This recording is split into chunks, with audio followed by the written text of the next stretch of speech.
আসসালামু আলাইকুম। আমরা প্রায়ই বলি প্রত্যেক জীবনে ইংরেজি ব্যবহার করা দরকার। তাহলে কি আমরা একটা কাজ করতে পারি যে আমাদের এই যে বডি, এই স্ট্রাকচার, এগুলোতে ইংরেজি দিয়ে ব্যবহার করতে পারি, এই অর্গানগুলো এবং ইংরেজিগুলো জানতে কি পারি? খুবই জরুরি এটাও। তো আজ আমরা চেষ্টা করব আমাদের ফেস সংক্রান্ত যে অর্গানগুলো আছে সে সম্পর্কে ইংলিশে জানতে।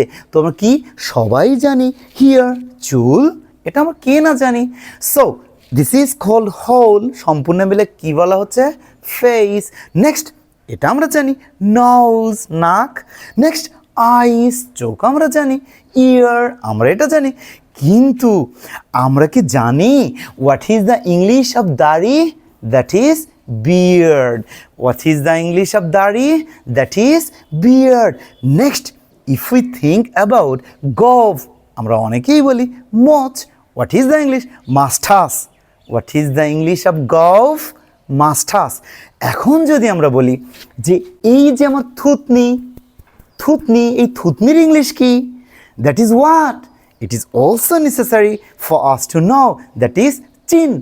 What is the English of থুতনি? Chin. CHIN, chin.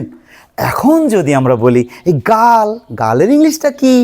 That is what? That is cheek. So what is the English of গাল? That is cheek.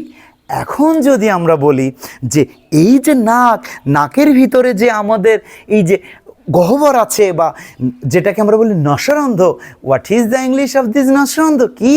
That is nostril. What is the English of this নসরন্ধ? That is nostril. এখন আমরা জানি what is the English of জিহ্বা? Tongue. What is the English of জিহ্বা? Tongue. কিন্তু যদি আমরা বলি এই জিহ্বার আগা, এর ইংলিশটা কি হবে? এই যে এইটা, দিস ইজ কল্ড টিপ। তাহলে জিহ্বার আগা is called tip of the tongue. এখন যদি আমাদেরকে বলা যায় what is this? This is কপাল। The English of this is forehead. তাহলে what is the English of কপাল? That is forehead. এখন যদি আমরা বলি এই যে আমরা ভুরু দেখতে পাচ্ছি, এর ইংরেজিটা কি? That is eyebrow. What is the English of ভ্রু? আইব্রো। এখন আমরা বলছি এটা কি? পাপড়ি, চোখের পাপড়ি। What is the English of this? চোখের পাপড়ি। That is eyelash. What is the English of চোখের পাপড়ি? আইল্যাশ।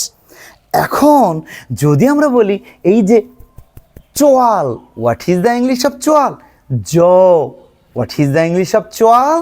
এই যে এইটা, দ্যাট ইজ কল্ড জো। এখন আমরা দাঁতের ইংলিশ জানি ঠিক, কিন্তু আমরা কি জানি এই যে দাঁতের উপরের অংশটা মারি, এর ইংরেজিটা কি? এই যে মারি, that is gum. What is the English of মারি? That is gum. তো এই যে বিষয়গুলো, এগুলো আমরা মাথায় রাখার চেষ্টা করব। শুধু এগুলো না, শরীরের যে অন্য অন্য অর্গান সেগুলোর ইংরেজিও আমরা জানার চেষ্টা করব এবং আমাদের জীবনে প্রয়োজনে সেগুলো ব্যবহার করার চেষ্টা করব। তো ভালো থাকবেন। আসসালামু আলাইকুম।